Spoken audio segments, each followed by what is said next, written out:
Happy 4th of July, ladies and gentlemen. We are going to celebrate in this live stream by one, cracking open a new sparkling water. Have not had this flavor before, so that's going to be exciting. But two, we are going to go ahead and hop into a new Underdog tournament. They literally launched us like 2 to 3 hours ago. And somehow it is already almost full. They launched it 2 to 3 hours ago, almost 30,000 teams drafted.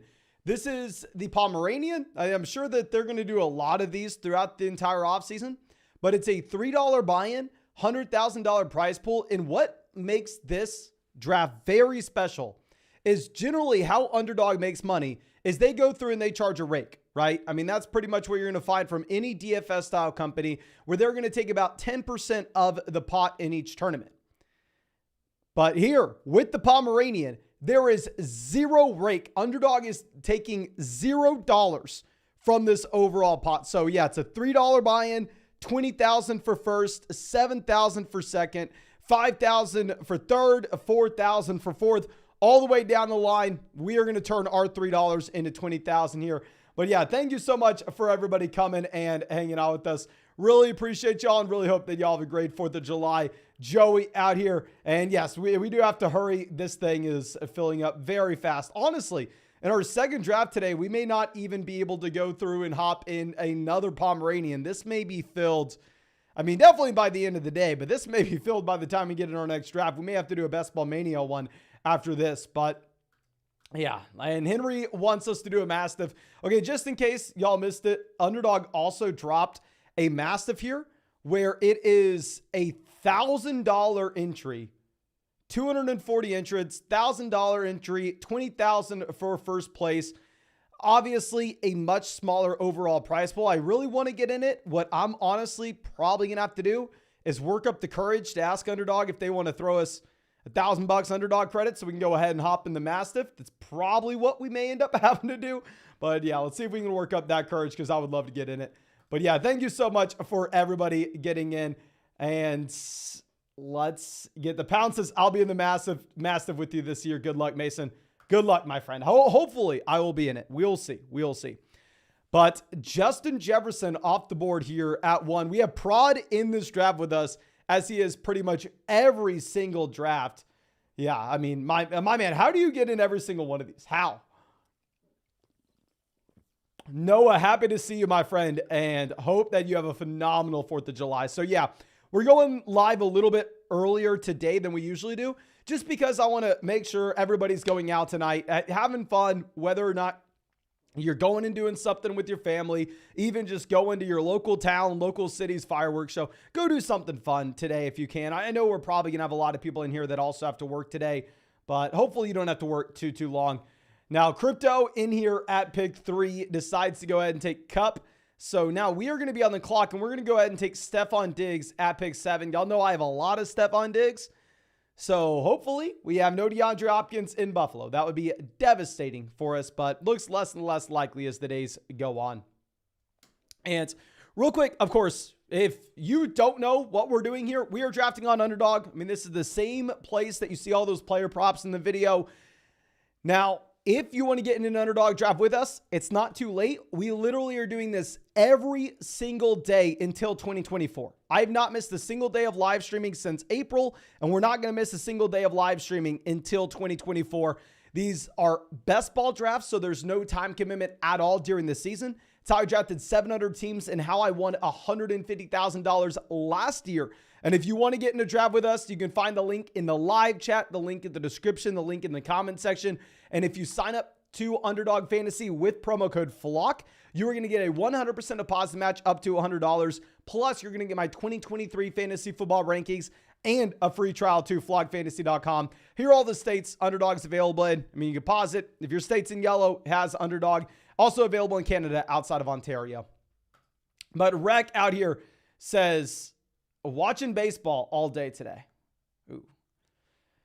In says, I'm ready for the Christmas stream. We got a long ways to go. I mean, once we are at that point of the year, I will be a zombie. Like, we'll be so drained. Right now, I still have the energy. Right now, I still can get up for these drafts easily. It's going to be much harder once we get to December.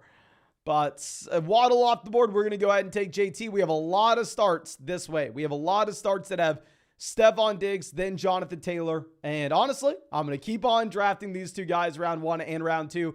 This is why we go Stephon Diggs round 1 over Travis Kelce over Austin Eckler, because I would rather have the combo of Stephon Diggs, Jonathan Taylor than the combo of Austin Eckler, Chris Olave. Yeah. I mean, I really like JT at this price point. And it says load up on the eggnog. I don't think I've ever had eggnog before. Kurt Shaw says, where are the fireworks? Mason disappointed. Yeah, we're going to light off some fireworks in my studio probably in about an hour. We're going to do it after this draft going into the next one. Gucci Broomstick says, are you doing any 4th of July barbecue? I think we're probably going to go get burgers. The girlfriend has to work today, sadly. Hopefully she gets off soon. But yeah, hopefully we can go do burgers before we go to like the Austin fireworks show later day. That's the goal. Now, Derrick Henry, Tony Pollard off the board here, 22-23.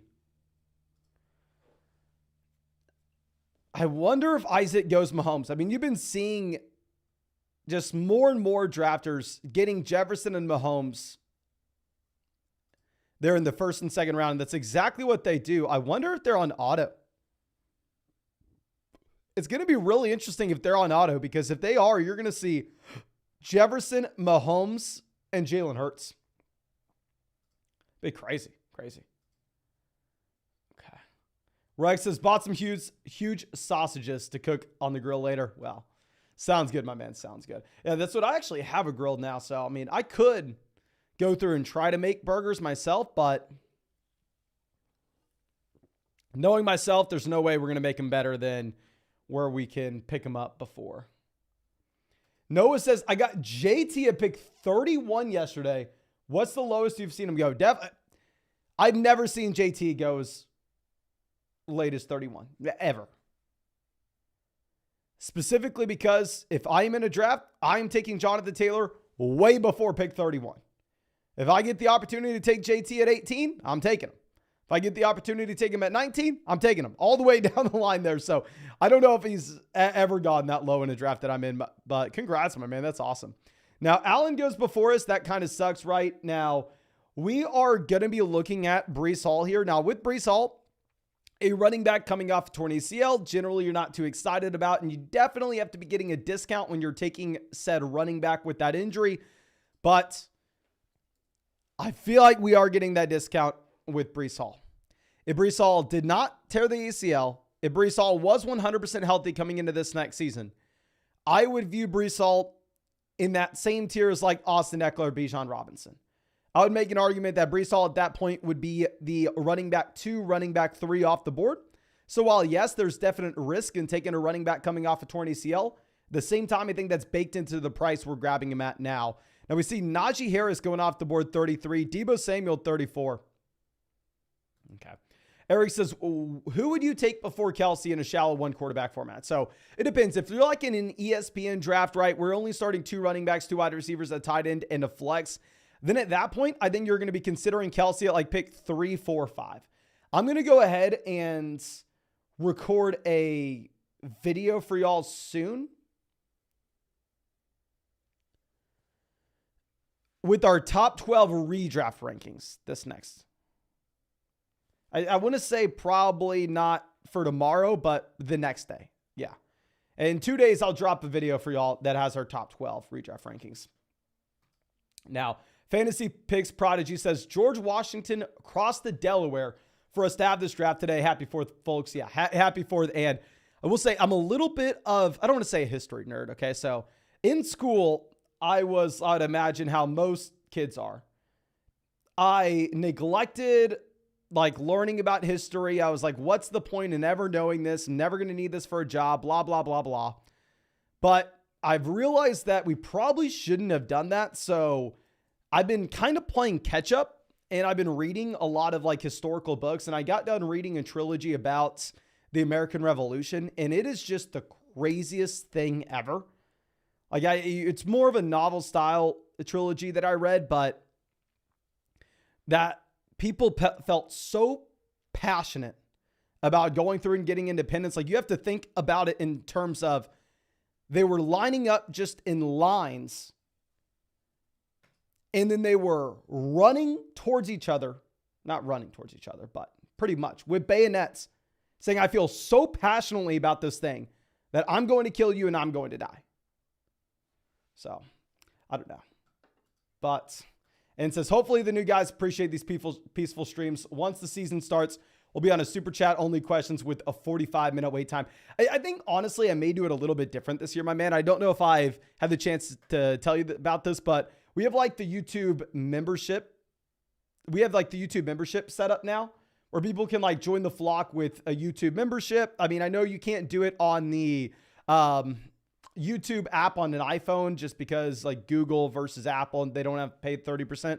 I don't know. But like on a desktop or on an Android phone, you can hit like that join button. And I think once we get to the season, if the channel continues to grow how it is, I'm probably going to do a lot of live streams that are just like YouTube only. Like you can see Joey here has like the emoji next to his name, has some custom badges as well. So I think that's what we may be doing. But Bush Sports coming out with a massive dono. Thank you so much, my man. Says, diving deep into my lesser known targets this week and either proving or disproving my hunches for them. Sneak peek for you, but you might see some Marvin Jones, John Mechie, Daniel Jones, and Robert Woods. What's your take on the value? I've been taking Robert Woods actually a considerable amount in the 18th round of these, just considering the fact that, I mean, hell, maybe he turns into something. I mean, it's a wide open depth chart, right? And pretty much every Houston Texan is just completely free. In terms of Marvin Jones, I haven't really been taking him just because, well, he may give you some work at the beginning portion of the season. I don't really see the ceiling once you get to weeks 15, 16, 17. And in general, that's what I'm drafting for. I'm drafting for the ceiling in weeks 15, 16, 17. So I'm not a big Marvin Jones guy. John Mechie, I liked as a prospect. Obviously, it's just very difficult to know what the recovery process is for him. And then Daniel Jones, I like in best ball and in Superflex because Daniel Jones does have rushing upside. Like if we're going to go ahead and look at like the player props that they have on Underdog Fantasy, if you're looking at the line that they currently have up for Daniel Jones, you'll see they have Daniel Jones for a considerable amount of rushing yards. Like in comparison to some of the other quarterbacks that you know are very strong rushing options, Daniel Jones is kind of right there. Like let's search this up. So they have Justin Fields at 875 rushing yards. This is the quarterback that led the NFL in rushing this past season. Let's look at where they have Lamar. They have Lamar at 825 rushing yards. And they have Daniel Jones at 575. Like they have Daniel Jones kind of in the same ballpark there. So, I mean, looking at the rushing production, and looking at the projection that they have for him, I think you have to be pretty excited about taking Daniel Jones with where he goes. And hell, speaking of rushing quarterbacks, if I get Justin Fields here in the middle of round 5, I'll be excited to draft Justin Fields in the middle of round 5. Yes, I know. I made multiple videos saying that Justin Fields, DJ Moore were very overrated when they were going at the 3-4 turn in these underdog drafts. So don't call me a hypocrite for now drafting a lot of DJ Moore and Justin Fields when they're no longer going at the end of the third. And instead we're getting this guy at the middle part of the fifth. So I love it. Love it. But Andrew coming out with the donation. Thank you, my friend, says redraft PPR, 1 quarterback, 2 running back, 2 wide receiver, a tight end, 2 flex. Picking at the 106. If I start Kelsey, Pollard, Stevenson, then take wide receiver values like Ridley, London, Evans, Ayuk. Is it okay to sacrifice that elite level quarterback with that build? Specifically because you do have 2 flex spots here, I would say, yeah, it's going to be okay. I generally like the idea of grabbing that elite level tight end if we can. And yeah, I mean, because it's a full PPR league where you have 2 flex spots, I really like the start. If instead it would be, say, a full PPR format where you only have 1 flex, there I definitely want to grab the elite level quarterback. But Bush, well, welcome to being a flocker, my man. You know, happy to have you. But let's see. Now we have Dobbins, Kittle going at 60, 61. I would have been excited to have Kittle on the way back around. Okay. Bushport says Baker is extremely interesting this year. The reason I think Baker is interesting is because he's not being drafted in every draft. You know what I mean? Like if Baker Mayfield has some spike weeks with Godwin or Mike Evans, and you have Baker Mayfield, there's a chance that, I mean, you're going up against the field that does not have Baker Mayfield at that point, which in general, I like the idea of. And we're going to make the easy selection of Jackson Smith-Njigba here at pick 66. In my mind, by far and away, By far and away, the best wide receiver in this draft class. I understand crowded wide receiver room in Seattle, but time and time again, I think people have made mistakes of going through and either targeting or avoiding a rookie based off situation. So yeah, I'm going to go ahead and I am going to grab JSN here at pick 66. I think we have a very well-balanced start. We have JT Breece Hall at running back. Wide receiver, we have Diggs, Judy, JSN. And quarterback, we have Justin Fields. So I really like this team. I really like it. Ali Bobby says, a surprise to see Mixon going so late. I mean, earlier in underdog drafts this offseason, Joe Mixon was actually going in like the 7th round. You were getting Joe Mixon way later than this, my friend. And Nate says, you haven't seen us draft Lance in a few days. I'll get some more Trey Lance teams going, my friend. I already have like 20% Trey Lance. I mean, if Lance goes out there and starts this next season, I feel like we're already going to be winning a decent amount of money. So I don't necessarily feel like we need to go any more all in than what we are currently sitting at, but maybe we're wrong. Maybe we're wrong. Maybe 20% Lance isn't enough. I don't know. But Casper finally catching a live stream. Greetings from the Netherlands. Keep up the great work. Thank you, my friend, for coming out and hanging out with us today.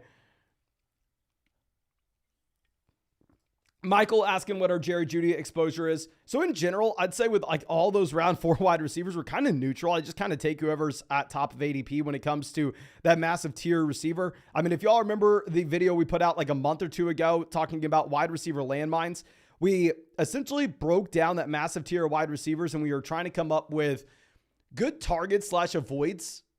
And our primary takeaway in that video was to be targeting Christian Watson. At this time, he was going at the very end of round 4, at the very end of that tier, and to avoid DJ Moore, who was going at the 3-4 turn. But outside of that, we remained pretty neutral on all the other players and didn't have a strong take, and I felt like the market kind of had it right.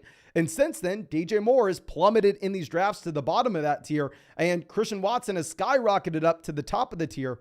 So now I would say that in general, if you're looking at like all the round 4 wide receivers, I think that they are priced appropriately. The only guy that I'd be kind of avoiding, at least I have been over the past few weeks, is Brandon Ayuk at his new ADP. I feel like it's going to be a little bit rich for Ayuk. Okay. Now let's swing this back around. Okay, Gabe Davis, I actually like the selection whenever we have Stephon Diggs to build in some correlation here with this Buffalo Bills offense. Obviously, it'd be a little bit better if we had Josh Allen, but sadly, Allen did not make it to us. I mean, this team would be beautiful, right? If we had Allen round 3 and then instead of Fields round 5, we had Aaron Jones. But regardless, Gabe Davis, like the last wide receiver that we can grab in this tier. I don't really want to be drafting wide receivers after this. So yeah, I like the Gabe Davis pick here. Okay.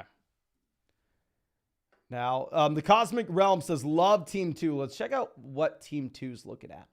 So right now they have Chase, Henry, Hurts, Hopkins, Kirk, Dallas Goedert, Kadarius Toney. I mean, I would like it if it was maybe Pickens over Toney. Or maybe if you had like Dallas Goedert and Kyle Pitts there at the 6-7 turn and go with the hybrid bully tight end strategy. I think that would have been very interesting as well. I still like the team. Okay. Uncle Andy says, pretty cool for Underdog to offer a 0 rake tournament. Yeah, they did this a lot last year. Hopefully they do more of these this next season because this is going to be, I'd imagine they do a lot of them. Of course, I can't say with any type of certainty, but I'd imagine they do a decent amount. Because this is going to be filled like literally by the time that this draft ends. Like they filled this like 40,000 entrants or whatever in like 3 or 4 hours. It's just absolutely wild. Okay, Cousins goes 88. Great for us. We weren't considering Cousins. So we're going to get a very unique pick here of DeAndre Swift. DeAndre Swift pick 90. Very rarely are you going to see him fall this far. I mean, we took Gabe Davis specifically in the last round. That way we were able to take a running back in this round. And I know we sound like a hypocrite because I understand we put out the video earlier this offseason, put out an article on flockfantasy.com as well, saying avoid DeAndre Swift, avoid DeAndre Swift, avoid DeAndre Swift. That was back when he was going at like the beginning of the 6th round. So it's just a completely different price point. If a player was a void for me in the early 60s, he can be a draft for me in the late 80s, early 90s. But Jeep Guy says, dying for some juicy NFL news lately. Nothing. Yeah, I mean, we are kind of in the dead point of the season, right? Which I kind of like it. I'm hopefully y'all noticed, but I've been trying to put as much research as I possibly can into the videos as of late. Like, I've been really, really trying, and I'm actually really proud of the videos that we've had on the channel. I feel like they're better than I want to say this without being a complete ass, but I feel like the videos we've put out on the channel as of late are higher quality videos in terms of the information we're providing than anything else anybody will ever put out on YouTube. And I can't say that all the time, right? So I kind of like that it's a dead period because it gives us the opportunity to do some in-depth research and really come up with some strong videos in my mind. But I don't know.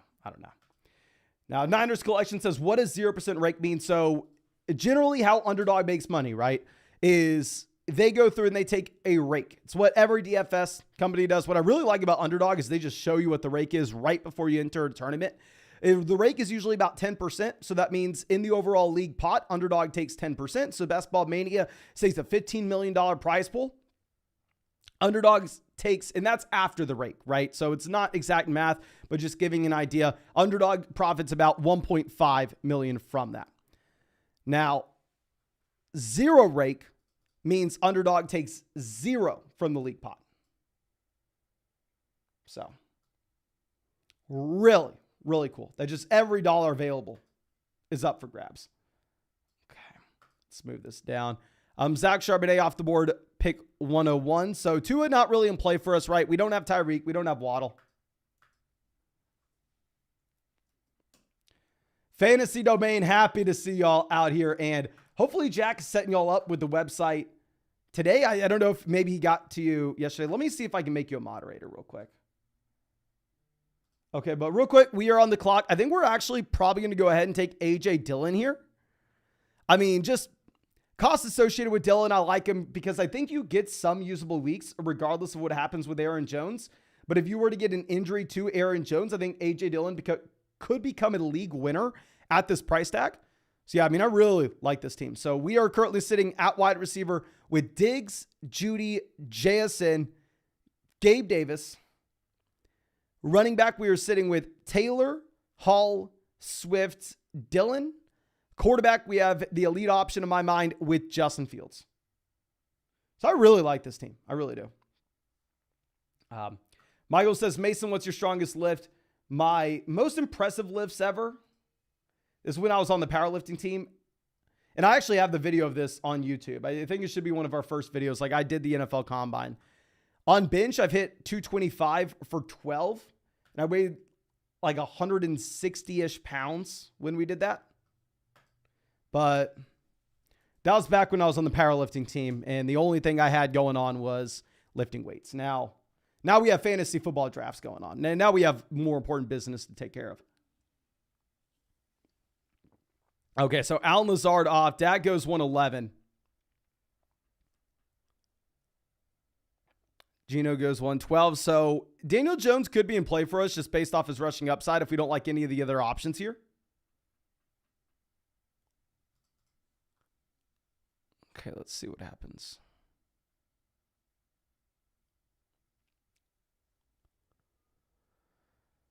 So tight ends we're targeting later on. Obviously, we want Kmet to pair up with Justin Fields. We could go Daniel Jones and still be looking at Wandale, Hyatt, Hodgins, Campbell, all later on.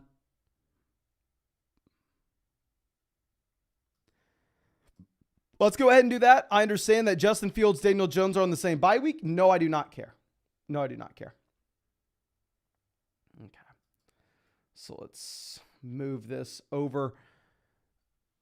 And, oh yeah, if you have not done so already, go down there, drop a like on this live stream. If we hit 350 likes in the stream, we are going to fire up another draft after this one. And of course, if you want to get in our next draft, this is Underdog Fantasy. We're doing this every single day until 2024. You can find the link to sign up for Underdog in the live chat, in the description, in the comment section. If you use promo code FLOCK, they're going to match your first deposit dollar for dollar up to $100. Plus, you'll get my 2023 fantasy football rankings and a free trial to flockfantasy.com. Best balls to no time commitment at all during the year. It's how I drafted 700 teams, won $150,000 on Underdog last season. Plus, it's where all the player props are, right? So if you are not interested in drafts, but you are interested in those player props, you can find those there as well. Okay, so let's move this down. Okay, so Damian Harris goes. At this point, once we go Daniel Jones, Justin Fields, we are hoping that more quarterbacks are drafted. We are done drafting quarterbacks personally. I am done drafting QB. So we are hoping that like Rodgers goes off the board soon. Goff goes off the board. Russ goes off the board. We'll see. We'll see.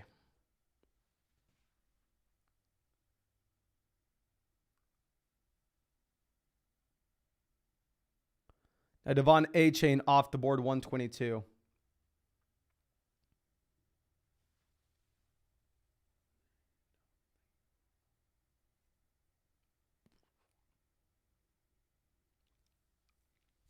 With Devon A-Chain, not dying to have him fall to us, of course. He's an undersized running back where I think you'll have added in competition to that backfield before the season starts. Mooney goes. That kind of sucks for us, right? I mean, we are looking to add in Darnell Mooney where we can with Justin Fields.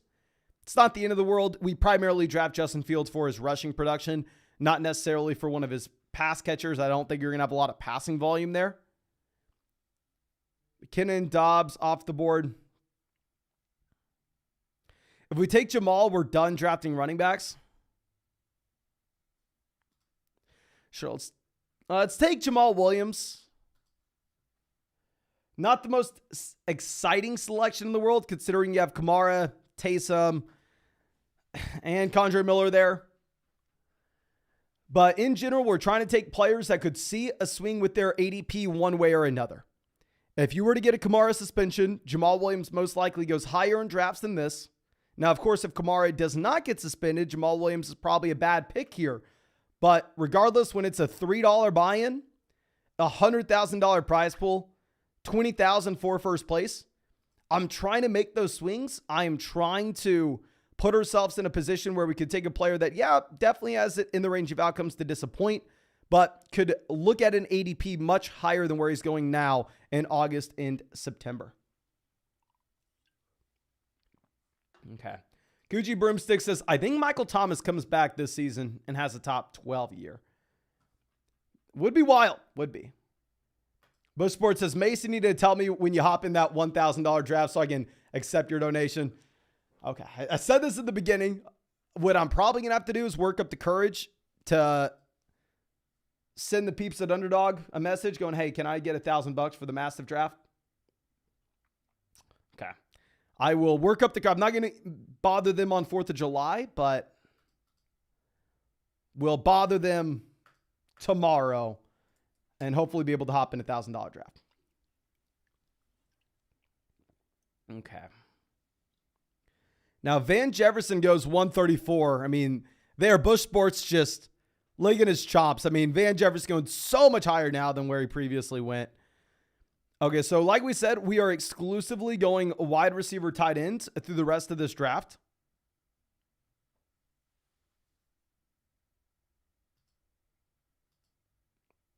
Ma says, ask them for me while you're at it. I'll go, hey, Maz in the YouTube chat also wants $1,000 if you can hook him up. Okay.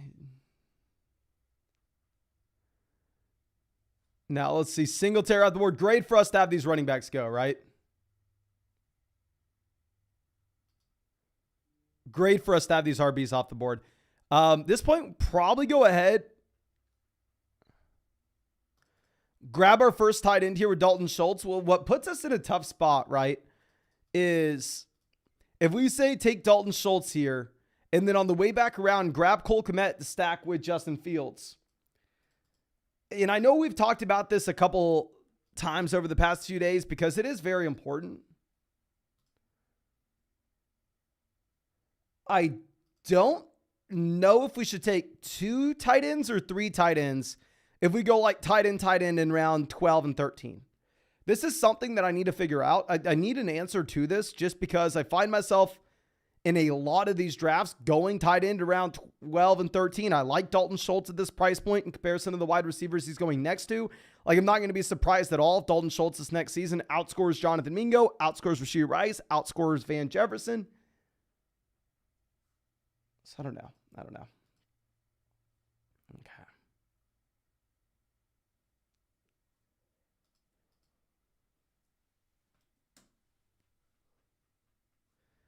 Chart goes 145. Let's swing this around.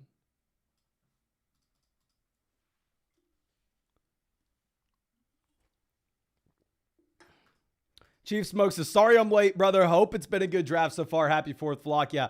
Happy 4th to everybody if you're just now coming in. If you're just now coming in, I really hope that you have a great day. Hopefully you don't have to work. And if you do, hopefully you get off soon and are able to do something fun tonight with your family. Yeah. That's why I decided to fire this up a little bit early today, because I'm hoping that the majority of people here are able to go through and do something fun with their family after this. But Rhett coming out, happy to see you. My man says, Devon Achane, Mitchell, Jamal, or McKinnon. They always seem to be on the board right next to each other. Personally, I'm looking at those first two guys with Mitchell or Devon Achane. If it's a full PPR format, I'm going to go Achane, not really think about it, because, I mean, he just profiles to be that passing down running back, of course. Non-PPR, half PPR, I'm a little bit more inclined to go ahead and take Elijah Mitchell in that instance. I don't know. I think it's your personal preference, to be honest. I'm thinking a lot of Mitchell, though.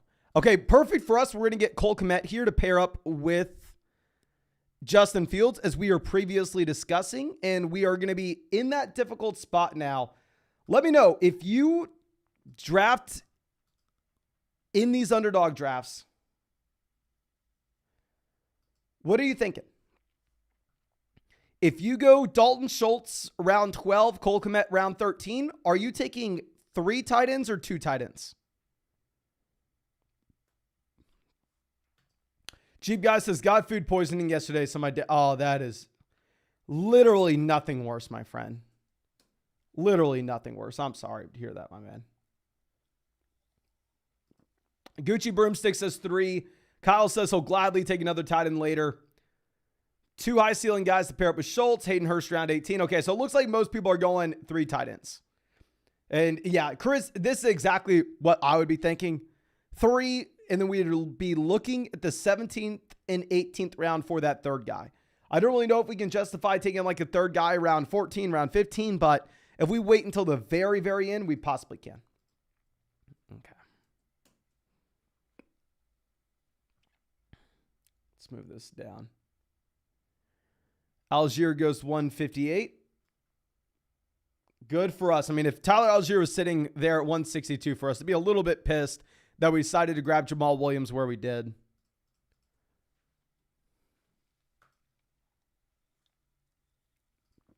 Okay, Taquan Thornton goes, we're going to be looking at these Giants players, of course, to pair up with Daniel Jones if we can.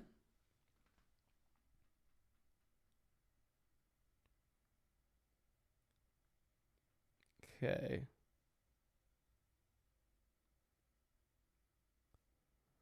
See what Drew does. He only has 1 QB. It'd be nice to see him go like Stafford or something here, but yeah, he doesn't have a reason to take Stafford. So he goes Marquez Valdes-Scantling. We'll take Donovan Peoples-Jones, with it looking less likely that you have DeAndre Hopkins going over to Cleveland.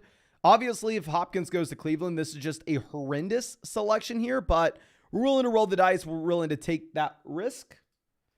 And I love our team. I'm not going to lie to you. I think our team is well-balanced, well-constructed. Wide receiver, we have Diggs, Judy, JSN, Gabe Davis, Donovan Peoples-Jones. Running back, we have Taylor, Hall, Swift, Dillon, Jamal Williams. Quarterback, we have Justin Fields stacked up with Cole Kmet.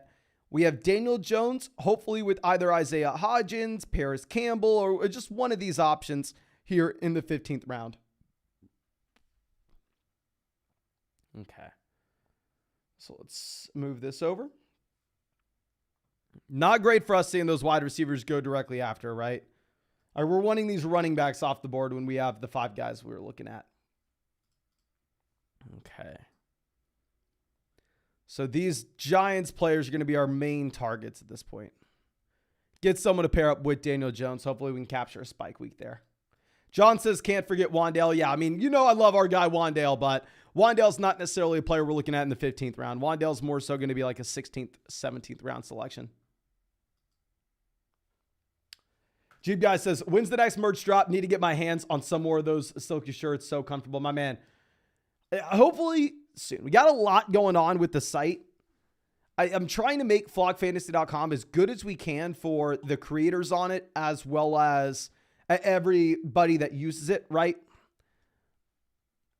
So once I feel really comfortable with where we have flockfantasy.com, then we can go ahead and focus in on like adding a merch page to flockfantasy.com. But yeah, in terms of like me spending my time, I think maybe it's a little bit better spent like just trying to perfect the site, perfect the platform, get the best research I can out to y'all. And then focusing in on like merch and stuff after. Like it's cool getting shirts out for people, but I don't know if it's as important as the other stuff we're doing.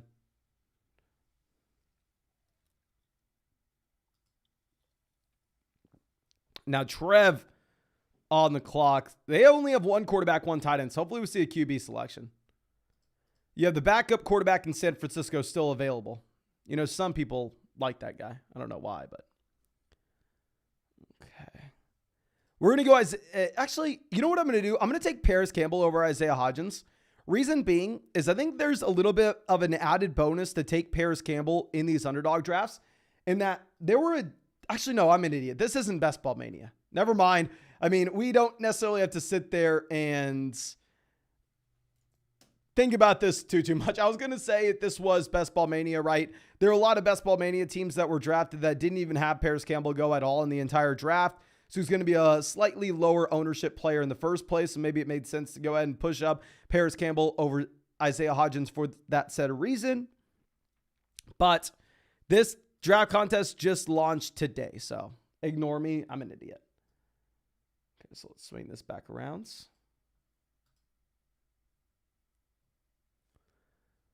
Okay, now we are still in play for tight end, right?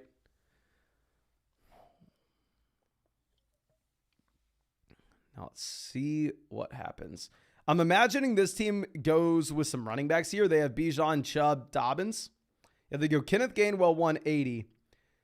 John Mechie, as well as Tim Patrick, were intriguing selections for us because we had Judy as well as Dalton Schultz, so we could make some consolidated bets on those individual offenses. But yeah, Tim Patrick off the board now.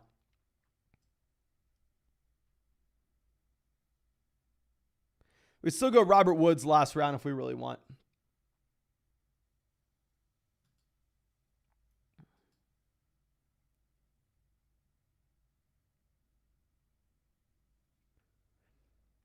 Chief Smoke says, should I be worried about overexposure on Justin Fields? Love the upside, but a lot of risk. I would say from like a dynasty perspective, if you're in like a dynasty superflex league, I wouldn't love being overexposed to Justin Fields because I do think it's in the range of outcomes that if Justin Fields, say, earns the Chicago Bears another top 3 pick this next season, that the Chicago Bears go ahead and take a quarterback in that 2024 draft. Like if they're sitting with the number 1 overall pick again, which I'm not saying is going to happen, but it's in the range of outcomes, whether they get it through the Carolina Panthers or they get it with their own selection. I don't necessarily know if they're trading away Caleb Williams. They probably stick and pick Williams. So I'd be a little worried about being overexposed to Justin Fields in a dynasty superflex league. But when it comes to like a best ball format where you're just shooting for the absolute highest ceiling possible, round 5 Justin Fields just seems like there's too much upside to pass on it, right? At least I really like it. But Connor says, I'm interested in starting fantasy football writing to create content similar to what you do. What would you suggest as an avenue for someone who wants to get started? In general, if you're wanting to put out content, regardless of whatever it is, whether it's writing, videos, podcasts, regardless of if it's fantasy football, fitness, I would have the same advice for pretty much anybody wanting to do it. The only reason you should ever start, the only reason you should get into it is if you truly want to do it. If you want to do it as a job, if you want to quit your job and then start doing that, you're probably not going to last because you're going to make $0 for years. Like whenever I started this, I never thought in a million years I'd be able to make a living. I didn't even know it was possible to make a living off of fantasy football. I just did it and put out videos every single day. And by the time we put out like 500 videos, all of a sudden they started doing well. So I'd say if you're getting into it, definitely only do it because you genuinely want to, not because you want it to be a job by any means. And that's going to fuel you like the entire time. And if you are getting into it, just do it every freaking day. If you do it every single day, people are going to notice. Not only are people going to notice, but more importantly, you will get much better at it. Like whenever you start, you're going to be horrendous. Like I'm still not good, but our first 500 videos were laughably bad. I'm surprised that a single person would ever watch them for more than a second. But yeah, if you do it every single day, you'll eventually get a lot better at it. Okay. Kurt Jaw says, Mason, does that apply to me starting an OnlyFans? Well, yeah, that's actually how I got started, if y'all don't know that. But yeah, that was my main experience, just on OnlyFans, just making videos every single day until all of a sudden someone noticed me. And then obviously Flock Fantasy took off and turned it into what it is today. So yeah, I mean, that's specifically what that advice is for, my friend. And also, if you were wanting to like write articles and you didn't know where to put them, on flockfantasy.com, we have community articles, and we're about to rework the overall page to get more views on those community articles for the people that upload them. But yeah, if you wanted to, you could write an article and put it up on flockfantasy.com. And it's not just like the paid members of flockfantasy.com can see the community articles. Anybody that goes there can see them. Like the community articles are free for everyone to view, of course.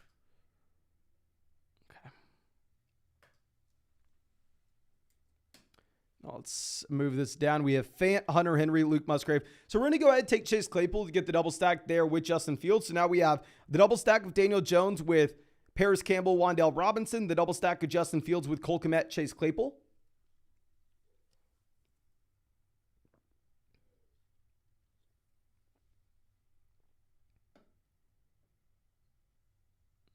Okay. Now, Fournette off the board. Kind of good for us, right? I mean, at this point, I'm probably going to be looking at adding in a third tight ends.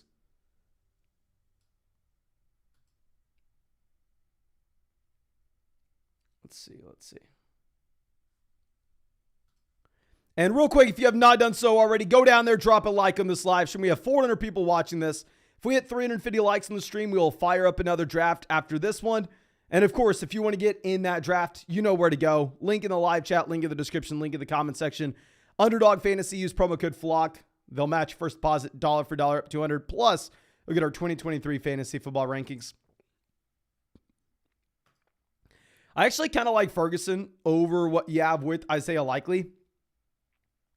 I think that they're very comparable options this next season, but Ferguson's not going to get drafted in every single one of these, where Isaiah Likely is most likely going to. So you have a little bit more of a unique pick. Not a super unique pick, but a little bit better here with Ferguson at 210. So we'll make it work. Okay. Michael says Dak loves his tight ends. Yeah, I mean, we have Schultz. So hopefully if we have Schultz and Ferguson in the same locker room on this team, they can meet up. Schultz can fill in Jake Ferguson like, hey, man, this is how Dak likes his eggs. Make sure you fold his towels correctly. That way we can actually get some targets going for Jake Ferguson in Dallas, because obviously that's the main thing we need here. But I think that should be about it for this live stream. Again, thank you so much, everybody, for hanging out with us. And I really do hope that all of y'all have a phenomenal 4th of July. You know I'll be live tomorrow. I'll be live the day after that. I'll be live the day after that. I'll be live the day after that, all the way until 2024. But nonetheless, have a great one. My friends, really, really do appreciate you, and really hope I get to see you with the live stream tomorrow.